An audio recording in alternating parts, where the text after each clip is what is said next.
6. 3-horse field. Number 1, Curveball for Brian Gath. Number 2, All She Says for Ellen Tormey. Number 3, Classically Smooth is Notified Scratching. And number 4, Danny Rocks for Keith Cochin. So over the 1650 for the 2-year-olds. Heading the back straight. Opener qualifiers number 2, All She Says. Green light, and they're off and pacing now. Coming up pretty well is All She Says, also with Danny Rocks and Curveball. But All She Says is making his way to the lead pretty easily now.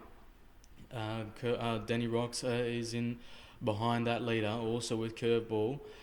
But Danny Rocks has been kept out wide, and Curveball's open to going behind that leader. So Danny Rocks is going to have to go back last of all the talent of the field. So they're all trying to find their positions now for this 3-horse field, and it's All She Says in front. Valen Tormey hoping to lead all the way.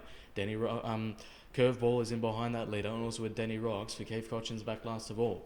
So making their way around the corner now, heading in the front straight. They're going to get that bell for the 1650. Here for trial number 6 with these 2-year-old paces, and it's All She Says in front. Hoping to lead all the way. Pretty comfortable leader in front of the Saws. Tempo's not overly fast. Curveball's in behind that leader, just needs to be tapped up a little bit. It's just keep in mind on the jog.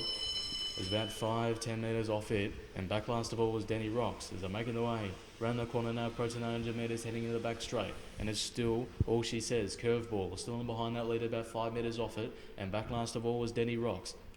As they're passing the Garrett's horse and hound sign, heading into the back straight, approaching the 600 metres, and it's still All She Says. About another 10 metres off it was Curveball, just labouring a little bit now. It's up the tempo a little bit quicker now for these younger pacers, and back last of all was Danny Rocks making the moves now out wide as they pass the Lord's Raceway Bendigo sign, heading out of the back straight, round in the corner, approaching the 400 metres, and it's still All She Says. Danny Rocks is diving late on the outside, is trying to apply that pressure to the leader now, also with that Curveball back last of all. As they pass the 400 metres now, round in the corner, heading out of the back straight, round in the Goddard Road Real Estate home turn, heading in the front straight for the final time, and it's still All She Says. Danny Rocks on the outside, trying to apply that pressure to the leader, and Curveball's under a little bit of pressure now, as they're making the way into the front straight. It is still All She Says. Danny Rocks on the outside, trying to put its nose in front. Danny Rocks put its nose in front now, is diving late on the outside, and Danny Rocks is raced away for Keith Cochin, and it's going to win it. Danny Rocks is going to win it. In the second position is All She Says, also with Curveball back last of all.